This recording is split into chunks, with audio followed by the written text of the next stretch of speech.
Aujourd'hui, on se retrouve un mois après le 1er mai pour en faire une petite analyse. Moi, c'est Déby, ça fait 3 piges que je bosse au Canard Réfractaire aujourd'hui. Moi, je suis celle qui passe sa vie à lire la presse, à lire des livres, à décortiquer les discours, à creuser l'histoire des luttes pour comprendre où on en est. Et depuis peu, je sors un peu de l'ombre et je viens causer direct avec vous face cam. Bon, c'est pas tout, mais si aujourd'hui on parle du 1er mai, c'est parce que c'était pas juste une manif de plus. Dans la situation politique dans laquelle on vit, on va considérer que c'était un vrai révélateur de la rage qu'il y a encore dans ce pays, des forces en présence, des lignes de rupture dans la population et d'un truc qu'on n'entend pas souvent, l'espoir. Parce que parfois, t'as vu, on évolue dans ce monde-là et on a l'impression de plus en plus que c'est foutu. Il n'y a aucun mouvement d'ampleur pour donner une perspective, pour donner l'impression que quelque chose pourrait se débloquer quelque part. Ce jour-là, on était avec Maxime et Jade et franchement, on a galéré de ouf à remonter les cortèges. C'était blindé de partout. Trottoirs, rues, tout. La CGT parle de 100 000 personnes et franchement, c'est pas du mytho. C'est cohérent avec ce qu'on a vu, vécu, ressenti. C'était impressionnant et surtout, j'avoue qu'on s'y attendait pas du tout, mais alors pas du tout. Et c'est aussi ce qu'on nous a raconté un peu globalement dans toute la manif. On va écouter ça. Ça fait du bien d'être en manif là, le 1er mai.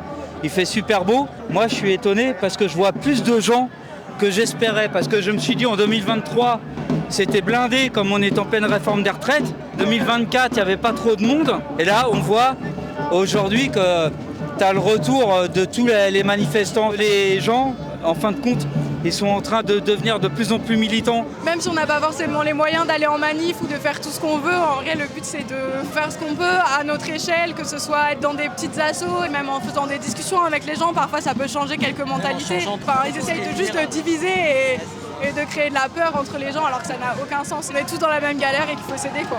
Récemment, t'as vu, il y a un travailleur de la CGT qu'on va bientôt interviewer. Il nous a dit un truc qui m'est resté vraiment en mémoire. Il a dit, avec tout le matraquage médiatique qu'on se prend, normalement, la France, elle aurait dû plonger dans un délire fasciste. Mais si ça tient encore, c'est qu'il y a une résistance et une résilience de ouf. Et ça, faut en être fier. Mais surtout, faut l'organiser. Et franchement, c'est exactement par là qu'on veut aller avec cette vidéo. On va reprendre ce 1er mai, pas juste pour faire un best-of de banderoles, mais pour comprendre. Comprendre ce que ce 1er mai dit de nous en tant que force politique populaire. Comprendre ce qu'il dit des rapports de force actuels qui se jouent dans la société. Et surtout comprendre où on en est dans la situation politique. Parce qu'il s'est passé quelque chose petit à petit à travers les années. Et on va en parler aujourd'hui, c'est parti!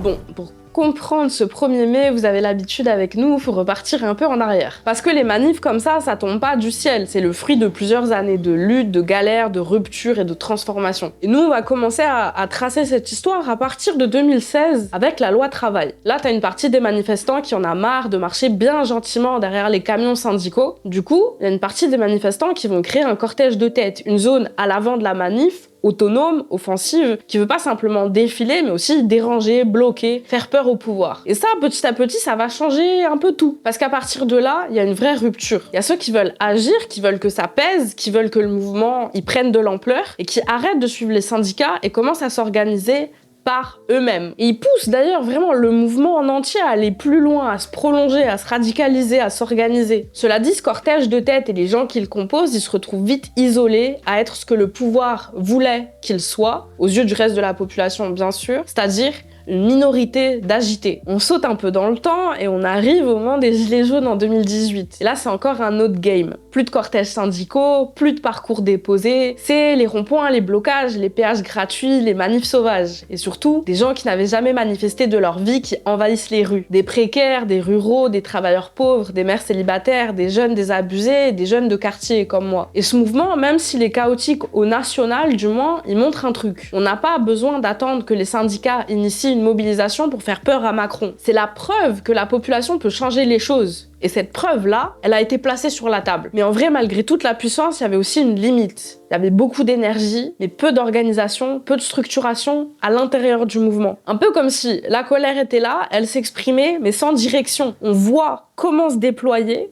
mais on voit mal ce qu'on peut faire de notre force une fois qu'elle est posée sur la table. Comment décider d'une stratégie quand on ne se repose pas sur une organisation qui la centralise? Et après, faut pas oublier un truc qu'on zappe souvent, c'est que 2018, c'est pas que les gilets jaunes. C'est aussi une année où il y a eu des luttes bien structurées qui ont repris du terrain, et notamment 2 trucs super importants, le mouvement étudiant et le mouvement cheminot. Et ça aussi, ça a marqué les choses dans les luttes. En 2018, contre la mise à la concurrence, les cheminots ont tenu une grève longue avec un calendrier ultra solide. Et même si ça a pas gagné, la lutte a pas gagné, ça a montré que la bataille, elle pouvait encore se mener dans des bastions classiques du mouvement ouvrier. Et que dans les boîtes, il était aussi possible qu'un mouvement s'organise. Et côté étudiant, il y a une vraie reprise de la parole politique. On est loin de l'image du petit bloc militant isolé dans les facs. Là, il y a eu des facs entières qui ont tenu, des AG massives et un lien plus direct qui s'est fait entre la jeunesse étudiante et les autres secteurs en lutte. Et c'est pas tombé du ciel, c'est le fruit de tout ce qu'on vient de traverser depuis 2016. C'est aussi le fruit de la loi travail à ce moment-là. Mais en fait, c'est même le fruit de avant. C'est aussi le fruit du CPE. Et en fait, depuis ce moment-là, depuis 2018, on sent quand même que la base étudiante, elle a changé. Dans mon école, on est tous pro-Palestine, on est tous gauchos et tout, vu que c'est un peu les beaux-arts et tout, tu sais. Il y a plus de monde qui s'engage, qui pige que la précarité, la sélection à l'université, les fusions des facs, les violences policières, c'est pas des trucs isolés, c'est des bouts du même système. Et ça, cette logique, elle a été d'autant plus renforcée pendant le Covid, quand on a vu les queues et les queues et les queues d'étudiants qui attendaient pour recevoir des denrées alimentaires parce qu'ils avaient plus les moyens de se nourrir. Les gens ont peur. Genre, je pense que c'est un peu l'ambiance globale, peur de un peu genre la montée du fascisme, la montée de l'extrême droite. Genre, moi je sais que j'ai peur, mes copains ont peur. À quel point ça va devenir compliqué ou pas. En fait, on sait pas trop à quoi s'attendre. Et là-dessus, ça fait une super transition pour venir en 2020. Bam! En plein confinement, il y a la loi sécurité globale. Et pendant cette manif aussi, on a vu déferler une foule de 100 000 personnes sur Paris d'une manière complètement inattendue. À ce moment-là, la loi sécurité globale, faut bien comprendre que c'est la réponse du pouvoir qui resserre l'étau de la société. Cette loi, elle veut interdire de filmer les flics, criminaliser la contestation, protéger les violences d'État. Et ça, ça a réveillé plein de monde. T'as retrouvé dans les rues des journalistes, des soignants, des syndicalistes, des jeunes, des quartiers, des collectifs antiracistes, des avocats. Toute la manif, c'était le cortège de tête en fait. Et à ce moment-là, c'est un signal. Manifester devient encore plus dangereux, ça freine du monde, mais pas tout le monde, au contraire. Citoyens du monde, peuple du monde, on se fait niquer depuis que ça existe l'être humain. Ceux qui sont en haut niquent toujours ceux qui sont en bas.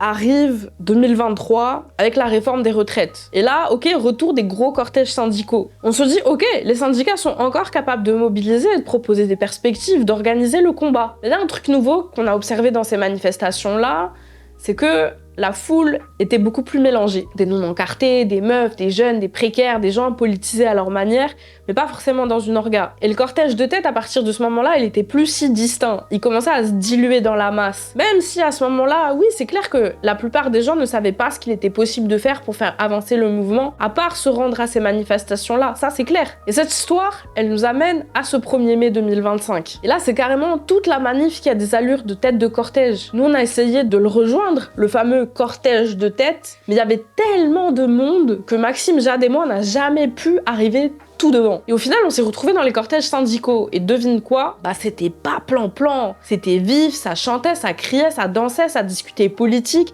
Les cortèges, ils s'entremêlaient. C'était vraiment une ambiance de dingue. Et pendant ce temps-là, la police, elle a continué à taper tout devant seulement. Peut-être en pensant que le reste était calme, que le reste était rentré dans le rang derrière les ballons syndicaux. Mais en vrai, tout le monde bouillonnait en fait. Le dispositif policier, on a eu beau remonter toute la manif, on l'a jamais vu quasiment.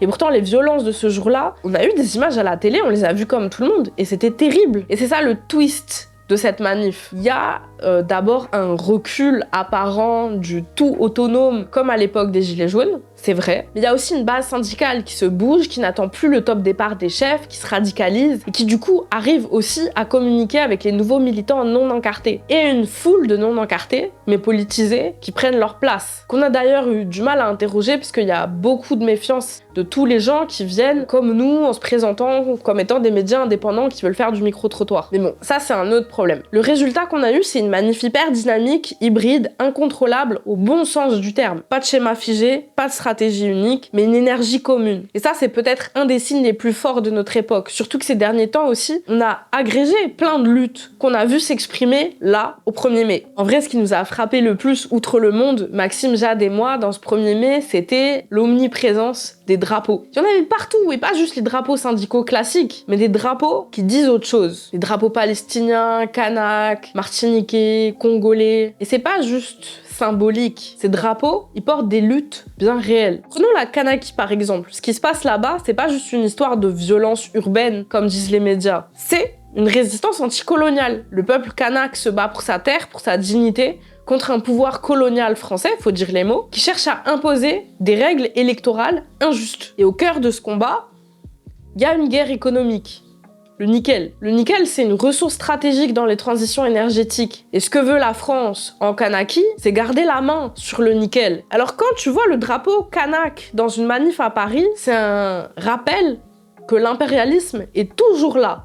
Et que la lutte contre l'impérialisme commence chez nous. Pareil pour la Martinique. Là-bas aussi, on parle de colonialisme, de mainmise de l'agro-business, de scandales sanitaires comme celui du chlordécone, un pesticide ultra toxique imposé aux populations. Et derrière, il y a la même logique, détruire la santé des gens pour enrichir quelques groupes agro-industriels alors que la population ne peut pas remplir son caddie. Même chose avec le Congo. Drapeau congolais dans la manif, c'est pas une coïncidence. C'est parce que les minerais congolais aliment nos téléphones, nos batteries, nos ordis. Et que derrière, il y a des travailleurs surexploités, des enfants dans les mines, des conflits armés alimentés par les multinationales depuis des dizaines d'années. Le monde est structuré par des rapports de pillage. Et l'actualité aujourd'hui fait que de plus en plus de gens le comprennent et ne peuvent pas fermer les yeux dessus. Et ça, on le voit particulièrement quand on regarde aussi le cas de la Palestine. Là, c'est même plus un symbole, c'est devenu un poids de ralliement mondial contre l'impérialisme. Depuis Gaza, c'est une jeunesse entière qui s'est politisée. Une génération qui a vu en direct l'injustice, la répression, l'hypocrisie et qui s'est dit « c'est fini ! Palestine libre !» mais surtout liberté pour tous les peuples écrasés. Dans cette manif, t'avais une présence vraiment massive du drapeau palestinien. Et ça, c'était pas juste un geste de solidarité, mais parce que la lutte du peuple palestinien, elle fait écho à nos propres réalités ici. Les violences policières, les discriminations raciales, la répression des militants, la propagande médiatique. Et le fait que quand il se passe des choses aussi graves que des dizaines de milliers de personnes qui se font assassiner, le fait de le dire te criminalise. Et ça fait réagir plus d'un. Et c'est ça qui est fort, c'est que ces drapeaux-là, ils se croisent, ils construisent un imaginaire commun. Ils montrent que des gens, partout dans le monde, sont en train de rejoindre une même lutte générale contre l'oppression, contre le capitalisme, contre l'État colonial, contre la destruction des vies humaines pour du profit, contre la guerre. Mais malgré ça, faut être lucide. Tout le monde ne se retrouve pas encore ensemble, en cohésion, c'est pas vrai. Il y a une grosse absence qu'on a ressentie notamment. Nous, on n'a pas vu de mention de l'assassinat d'Aboubacar Cissé dans cette manif. C'est un jeune du Gard de 22 ans qui a été poignardé de 57 coups de couteau dans une mosquée quelques jours avant le 1er mai. C'est le genre d'acte qui devrait faire exploser les rues. Un tel niveau de barbarie, les gars, 57 coups de couteau. Et pendant la manif du 1er mai, il y avait un autre rassemblement qui avait lieu en parallèle, place de la République à quelques stations de métro de là. Mais pas de relais dans la manif, pas de banderole, pas de slogan pour lui, pas de pont construit. Ça dit, et c'est qu'un exemple parmi tant d'autres, ça dit qu'il y a encore des fractures dans nos luttes. Qu'il y a une certaine solidarité internationale qui est en train de se construire, mais que souvent la solidarité locale, notamment sur les violences policières, contre les jeunes racisés, elle reste fragile, segmentée, invisible, de même que l'islamophobie. Comme si certaines colères étaient encore mises de côté ou qu'elles étaient considérées comme des luttes particulières qui sont détachées des problèmes d'ensemble qu'on est en train de subir. Comme si on n'arrivait pas encore à faire tenir la Kanaki, la Palestine, le Congo, la Martinique, les quartiers populaires de France et les ouvriers syndiqués dans ce pays. Et ça, en vrai, ça doit nous faire réfléchir. Parce que sans ces liens-là, on ne pourra pas vraiment construire une force commune. Il y a eu des manifs pour Gaza, pour la Kanaki, contre la réforme des retraites, pour les sans-papiers, contre les violences policières, pour la planète, contre les coupes budgétaires, pour les étudiants, pour les travailleurs du soin, du rail, de la logistique. En vrai, tout le monde a été touché. Et dans la rue, on sent que ces colères-là, elles commencent à se frôler, à se regarder. Parfois à marcher ensemble, mais pas encore à se comprendre vraiment et pas encore à s'organiser ensemble. Parce que tout ça, c'est pas juste une addition de luttes, c'est un système qu'on affronte. Un système qui écrase les peuples, les travailleurs, les colonisés, les jeunes, les racisés, les précaires, les femmes. Et si on veut peser, il va falloir tisser des ponts. Il va falloir expliquer pourquoi la lutte pour la Palestine et la lutte pour les quartiers sont liées. Pourquoi ce qui se passe en Kanaki parle aussi à un cheminot de Saint-Denis? Pourquoi l'agro-business aux Antilles, c'est le même capital que celui qui détruit les hôpitaux ici? Pourquoi la violence d'État ici, c'est la sœur jumelle du colonialisme là-bas? Là, dans cette vidéo, on esquisse, on ouvre des pistes, on relie des drapeaux, mais en vrai, ce qu'il faut, c'est rentrer dans le détail sérieusement. Cette discussion, il faut qu'on l'ait publiquement, il faut qu'elle rentre dans le débat public. Faire ce travail politique de fond, relier les causes, faire de l'éducation populaire, construire une stratégie. Parce qu'on n'a pas juste besoin de marcher ensemble, on a besoin de penser ensemble. Et ça se construit, ça demande du taf, du temps, de l'écoute. Par ailleurs, faut pas négliger la dimension internationaliste du 1er mai. Faut jamais oublier pourquoi le 1er mai existe. C'est pas une date folklorique comme la voulait Pétain qui l'a renommée en fête du travail. Le 1er mai, c'est pas la fête des syndicats, c'est la fête des travailleurs et des travailleuses. Et quand du travail, dit le président de la République. Non, ça c'est Pétain qui disait ça, mais peut-être que c'est les références du président de la République. Le 1er mai, c'est un appel international à la grève né à la fin du 19e siècle, après la répression sanglante des ouvriers de Chicago qui se battaient pour la journée de 8 heures. Une revendication qui a ensuite été reprise par l'ensemble du mouvement ouvrier mondial. Notre classe, nos droits, notre force, partout sur la planète.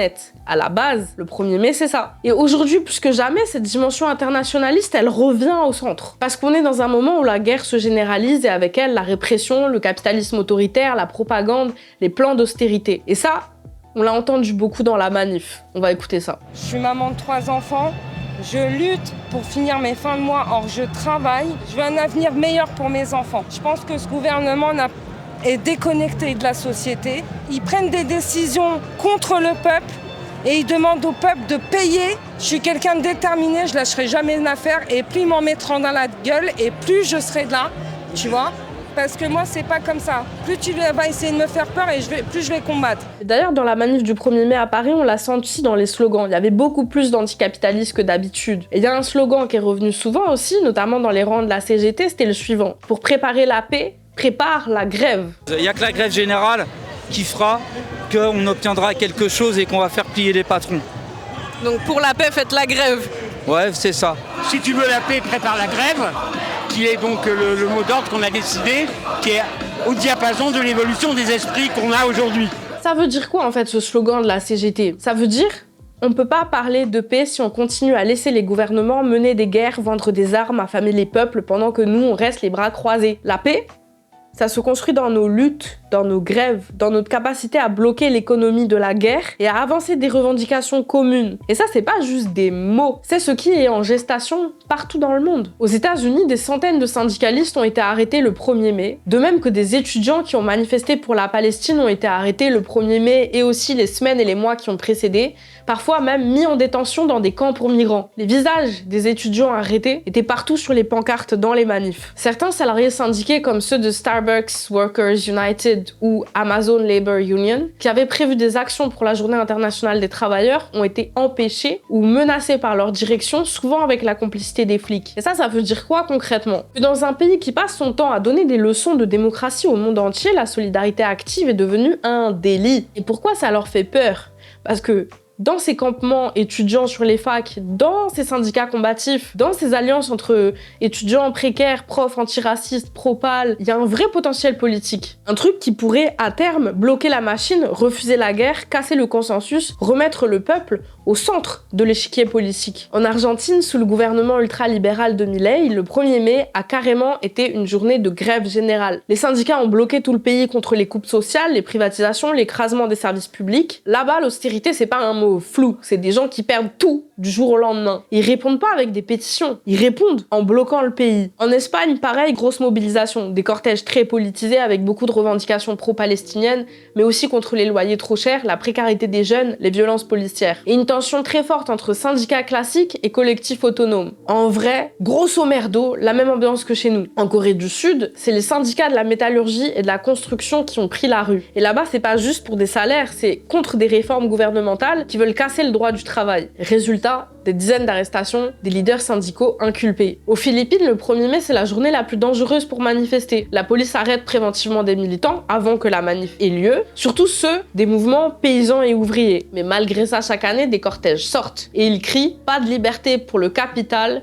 tant qu'il n'y a pas de liberté pour le peuple. Et en Turquie, le pouvoir a carrément interdit le 1er mai à Istanbul. La place Taksim verrouillée, manifestation interdite, mais les gens viennent quand même. Parce que c'est la seule journée où on entend vraiment la voix du peuple, même quand elle est matraquée. Donc ouais, le 1er mai, c'est mondial. C'est pas juste de la solidarité gentille, c'est un rapport de force global de notre classe. Parce que les guerres qui se préparent, elles ont besoin de silence, d'ordre et d'austérité. Et c'est pour ça qu'on voit partout une montée de la répression, des coupes sociales, des lois sécuritaires, de la surveillance, du racisme d'État, du discours anti-migrant. C'est pas un hasard.